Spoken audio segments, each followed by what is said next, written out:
Hey everybody, I'm here with men's basketball beat writer Hallie Hart. Thanks for joining me, Hallie. Yeah, thanks for having me on the show. Yeah, so we'll just jump right into it. There's obviously not a ton of positive stuff to talk about from last night, but what was your take on the game last night? You know, I think Mike Boynton summed it up best when he said, we were bad and Texas Tech made us bad. Texas Tech defensively and offensively challenged the Cowboys, and like he said, OSU didn't really have an answer for any of it. You know, you had guys out there like Matt Mooney who went 5 for 5 from three-point range, and there was really nothing OSU could do about that, especially with such a small roster that they have. You know, any game that they play, trying to keep those guys from getting tired and keeping them locked in for as many minutes they have to play isn't easy, but against a team like Texas Tech that's got such strong defense, and then last night on fire from three, OSU really couldn't stop that, and Tech did force them into being bad. Right, and you mentioned those guys that play a lot of minutes, Lindy Waters, Cameron McGriff, Thomas Dzagwa. Those guys all average over 30 minutes per game. Can you talk about what their role is as leaders on and off the court?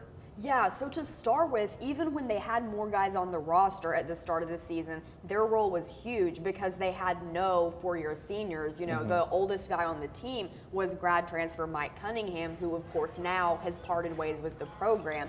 And so their leadership always mattered, but now it matters more than ever. You know, Lindy Waters always talks about how those three guys, they've been through adversity before this season. They started off recruited by Travis Ford, then going through the 1 year with Brad Underwood. And these guys like Yorane and Isaac Likely, they don't know what that's like. So this is kind of their first experience of these challenges.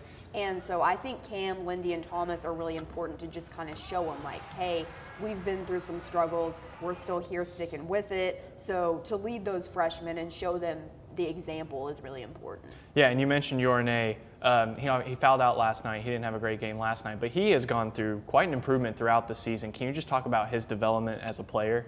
Yeah, I've been really positively surprised with Yor this season. When you think about, I mean, like Boynton said, of course he's made freshman mistakes, especially getting into some foul trouble, which he cleaned that up a little bit, and then last night he fouled out. But when you think about some of the guys who got to be really good players, like take Mitchell Solomon, when you think about him as a freshman, he had a lot of struggles. And then you compare Yor to guys like that, considering his progression already at this point, I think the future is really positive for him. He's great at blocking shots.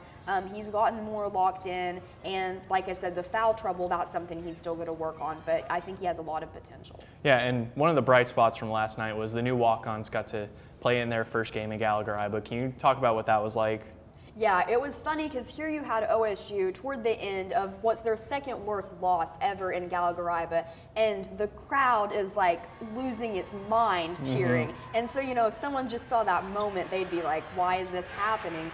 But it's because Tanner Taylor took his first shot in an OSU uniform and made it. It was a three-pointer, and so you had the crowd going crazy, and then the other guys, the other three new walk-ons, Gabe Simpson, and the other two, you had them come in the game too. So it was really kind of, as Boynton said, the silver lining in a night that otherwise really didn't have one. Right. So it was kind of cool, even though there were few fans around by the time they did get in, it was cool to hear, especially the students really put their support behind those walk-ons. Right, and you know, it's a long regular season. We're probably not going to hear their name called on Selection Sunday or see them in the NIT.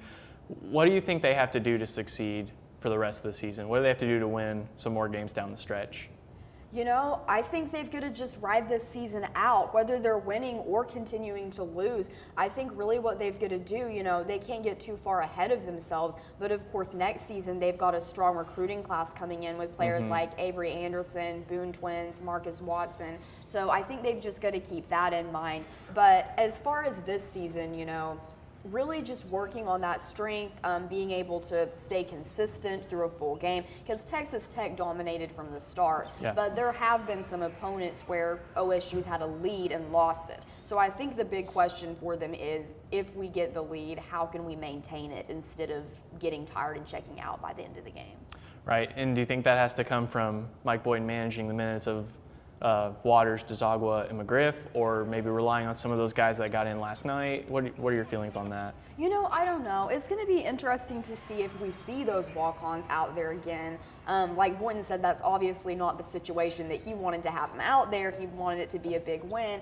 But I don't know. I mean, I think some of the guys, Waters' minutes haven't increased that terribly much just because he was already playing a lot to start with.